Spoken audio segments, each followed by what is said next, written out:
we are going to do a simple experiment with entropy, the second law of thermodynamics. The second law of thermodynamics says that everything is going to become more disordered. Every spontaneous process in a closed system will become disordered. And I'm going to show that's really simple with the experiment here. I'm going to show you this box representing the theory of evolution, this box representing Christian God creationist, okay? So if you're on the evolution side, your world starts with the Big Bang. So I'm going to take out your box. This is an empty box. This is going to represent where the Earth is going to be, where the Earth is now, but nothing has come yet. We're waiting for the Big Bang to happen. So this is going to be a closed system, so I'm going to put something over the top to represent that it's closed, because spontaneous systems in a closed system only lead to disorder, right? So here I am. Here is where the world is going to be. Now nothing can get in. So to get the Earth in there, we have to open the system. So if I open this, the system is now open. Now I have a space. So here is my Big Bang. I got a bunch of mass here and it's going to explode. And pow, everything is going to go into this box that's now an open system. But just keep in mind the only thing outside of this system is the Big Bang. So pow, pow, pow, pow, pow, pow, pow. Now here's where our universe is. The Earth, the Sun, everything is in this box. Only the Big Bang out here. So with evolution, it's going to say that, well, this stuff, this explosion, is slowly going to start to organize itself, right? But that's not possible. The second law of thermodynamics says that every system spontaneously goes to disorder. So whatever I blew up and put in here, it's only going to lead to more disorder. However, here's the magic if you're an evolutionist. After 1 billion years, I'm going to peek in here, and these blocks that just exploded all over the place and everywhere, here they are. They have some way to mass themselves. They are so cool. I have solar system, I have DNA, I have bacteria growing out of primordial soup, I have fish. All these fish are crawling up on land. Now I've gotten some animals. Oh wait, there's a man. Oh, there's just so much cool stuff happening in the system, and it's closed now. Keep in mind that. So this stuff is just magically going together. Wow! And people will like to say, well, what about the sun? Is it not the sun that's providing the energy to all this? Keep in mind, your sun is in this system, right? And everything in this system is going to go from order to disorder. Everything. So when I look in there, even if you have your sun, like, okay, here's the little mass from the explosion. Let's call it the sun. There it is. It might be transferring. Maybe energy's transferring around, right? Right? Well, I doubt it. It was an explosion. Things are going to more or less dissipate evenly, right? But anyways, here we go. My system is closed. And now all of a sudden, when I look in there, what have I found? Wow! Look at my explosion. It's been put together and it's so nice. Keep in mind, this thing is closed. You can't put anything in here. There's not going to be any organization. The only thing that's going to happen is disorganization. Now the thing is, evolution says that you have to have billions of years, right? Now, what happens to your room, for example? Because everything in the universe follows the second law of thermodynamics, that everything is going towards disorder. What happens to your room if you leave it for a couple of days? So there's going to be some things that needs to be organized, straightened up. It's the same with the universe. Everything in this universe follows this law. Except this system here. Wow. Evolution is magic. Because there's nothing else you can put in there to make this stuff organize itself. Because it's closed. The only way to get this mass that the Big Bang blew in here is to have something come in, like my arm, take these blocks and stick them together. You got your mass from your bang, and now something's got to put it together. So, thing with creationists. You have your Big Bang, or whatever it was that God used to create the universe, puts it together, and here are all of your green blocks that we'll use to represent creation. So God comes in here, puts in all of these things together, and that makes sense. Now from here, after these blocks have been put together, after my universe has been created, it is going to tend towards disorder from this point. I'll put it back in there and close my system. Now the only way that anything can enter into either of these systems is if there it goes, a hand in and orders it. Now this analogy of your room being clean and needing to be cleaned up is the exact same on the molecular level. So don't think that something is happening on the molecular level that you just can't see with your eyes, that it's some kind of magic. Because this law is a law. It applies to every system, everywhere. You will never find an example of a spontaneous process increasing organization. It's impossible. Now, so here's a really simple example of a balloon. Okay? When you put your air molecules in here, the entropy is going to decrease, which means that the gas molecules are going to become more organized. They're going to be more tightly packed together. It's less energetically favorable. They want to go out everywhere. You know, like if you have a really packed bus and you open it out, the people disperse. That's just the way that nature flows. So we're going to show you on the molecular level.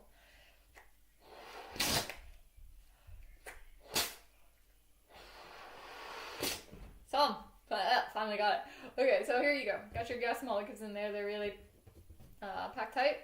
In a minute, you're going to see the way that the universe flows with entropy. These gas molecules, they obey it every time. Wow. Okay, so people like to say, well, is it the sun? Is it the sun that's inside of my system? The sun is, well, no, it's part of your system and it's deteriorating. Everything in here is deteriorating, even if one part gets hot or whatever, you know?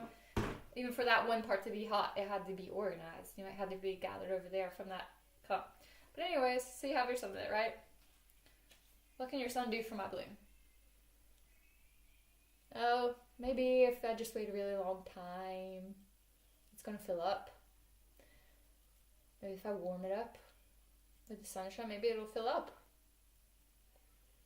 Maybe if I light it off, maybe it needs more heat. Maybe if I light it on fire. No, it's never going to fill up. How about your room? Can your room possibly break these rules? If I wait a really, really long time, maybe my room will clean up? No. If you wait 100 years, how's your room going to look? It's going to look a lot worse than it does if you wait a couple of days, right? In evolution, they say, like, well, we need 1 billion years. Like, this takes billions and billions of years for this stuff to happen. Well, what happens to your room in 1 billion years? It's going to deteriorate. It's the same way on the molecular, on the cellular level. The longer you wait, the more deterioration is accumulated. The same way with the DNA. I don't know if there's anything else that's unclear about this experiment here, but I hope that you can see that for this system to be ordered, this bang to be organized, there's no way that in 1 billion years you can look in here and find that, wow, all of a sudden your Big Bang is organized. It has to be, honey, gå I det andra rummet, jag måste snacka lite. Gå ut. Fort, gå ut, Hedda. Du måste slå av mig hvis du kommer in hit. Anyways, it's never going to be organized. You're going to come in here and you're never going to come in here and to find this here. Unless somebody took their arm in there. So, if you're, and people say like, well, how do you explain God or whatever? I don't know, we're inside this box, you know? Maybe an example would be like, if you're a bacteria in my body, not that they can think, but let's just say that you are. How can, that is part of my system, my body, how can it possibly relate to what I am? I am its world, but there's no way that can understand me. Like, it's kind of like being outside the box. Maybe God is at a whole different level, something we just can't understand yet, because we are still in here. But I hope it sheds a little light onto the thing with entropy and evolution. If you have any questions, feel free to contact me. I'm going to just read a couple of Bible verses about this and try to explain to it why it happens. Honey, var så snill. Ja. And why something that can be so simple to understand in science, like why does it persist in our science books and everything? And there's a few Bible verses that I looked up that Hedda, gå ned. Jeg prøver å lage en film. Okay. The first one is in Romans, starting at chapter 1, verse 20. For the invisible things of him from the creation of the world are clearly seen, being understood by the things that are made, even his eternal power and Godhead, so that they are without excuse. I mean, that's what I'm saying. When you look around the world, everything is made out of these green blocks. Like if you could think about the system working together, like maybe like the wheels are turning clockwise. All of these blocks, they work together, everything. You won't find one example of this spontaneous process happening like in evolution. Everywhere you look, you see these green blocks. That's the second law of thermodynamics. That's what the whole universe is built out of. You can't find one example of these blue blocks that says that this stuff just happened. Hedda, kan du gå og sitte deg ned? Jeg prøver å lage en film. Vær så snill. So here we are today in this world where you have to eat your lunch to get energy to organize things. Things can't just happen by themselves. Vær så snill å sitte deg ned. Jeg er ikke ferdig her. So in this world where we live, the only thing that you will be able to find are things that obey the second law of thermodynamics, green blocks. You won't find one example of this blue block. So this evolution theory that built its whole world out of these blue blocks and says this is our world that we live in. Well, if you look at our world that we live in, you won't find a single example of these blue blocks. So is it magic? Did like the whole world just change all of a sudden? Like, okay, here's our theory. This is how we built our world. I'll forget that. Wow, this is the only thing that we see here. This totally obeys the laws of thermodynamics. You know what I'm saying? If our whole world is built on this theory and built out of this system and these blocks, show me one blue block in my world today, because this is the only thing out there. Everything obeys this system. You know what I'm saying? So that's what the Bible is talking about in Romans. See, it's clearly seen in the world. Anyways, because that when they knew God, they glorified him not as God, neither were thankful, but became vain in their imaginations, and foolish, and their foolish heart was darkened. Professing themselves to be wise, they became fools. I'll just skip over a couple verses. Go back and read the chapter if you want to. It's Romans chapter 1. Wherefore God also gave them up to uncleanness through the lust of their own hearts, to dishonor their own bodies between themselves. Skipping down a little bit to 28. And even as they did not like to retain God in their knowledge, God gave them over to a reprobate mind. And here are some of the things that comes from that. Being filled with all unrighteousness, fornication, wickedness, covetousness, maliciousness, full of envy, murder, debate, deceit, whisperers, backbiters, haters of God, despiteful, proud, boasters, inventors of evil things, disobedient to parents, without understanding, covenant breakers, without natural affections, implacable, unmerciful. Oh, okay. Anyways, that's just an example of things that you see in the world today. But I guess the take-home message there is that this stuff is very obvious, but they've been blinded because their hearts, they turn from God. They want to reject God. Let's see. The next one that I have is Matthew 11. There it is. And starting with verse 25. At that time Jesus answered and said, I thank thee, O Father, Lord of heaven and earth, because thou hast hid these things from the wise and prudent, and hast revealed them unto babes. Yeah, so as you're saying, these things are hidden from these people because of the conditions of their heart. Hedda? Absolutely not all. So the third one. Let's see. The third one is John 3:18 to 21.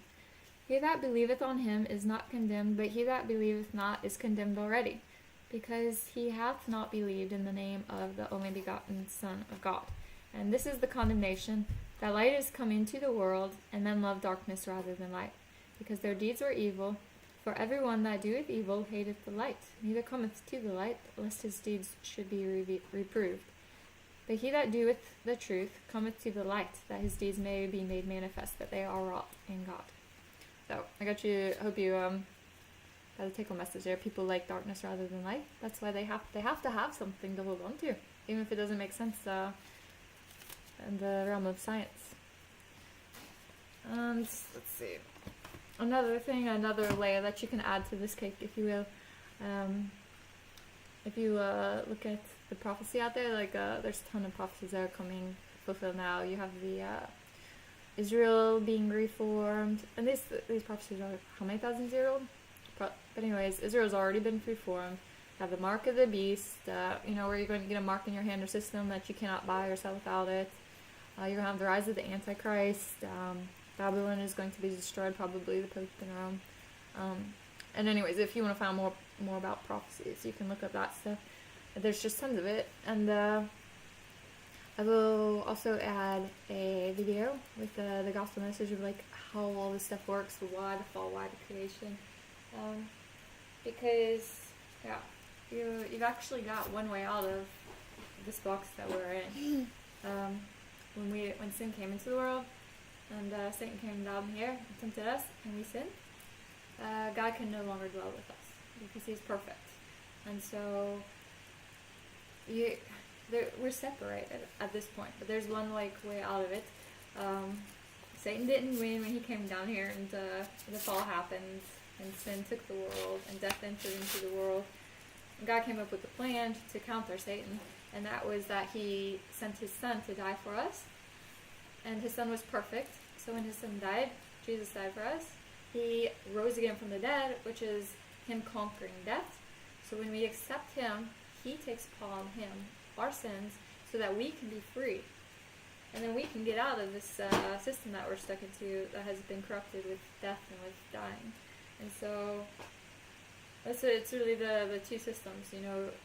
This system over here, even though it's not possible at a chemical level, you have to have it, because the people that want to reject God and who have been blinded because of the condition of their heart, they have to have something to hold on to. They have to have something that excludes God.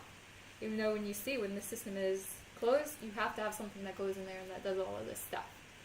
So, I don't know, but if you would like to reject God, evolution is not plausible. So you have to have something outside of your box that's going to order this for you. And I don't know, maybe you could believe in aliens or whatever you want to imagine.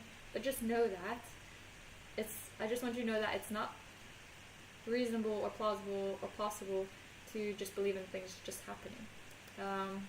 That's one lie that people have used to try to get God out of the picture.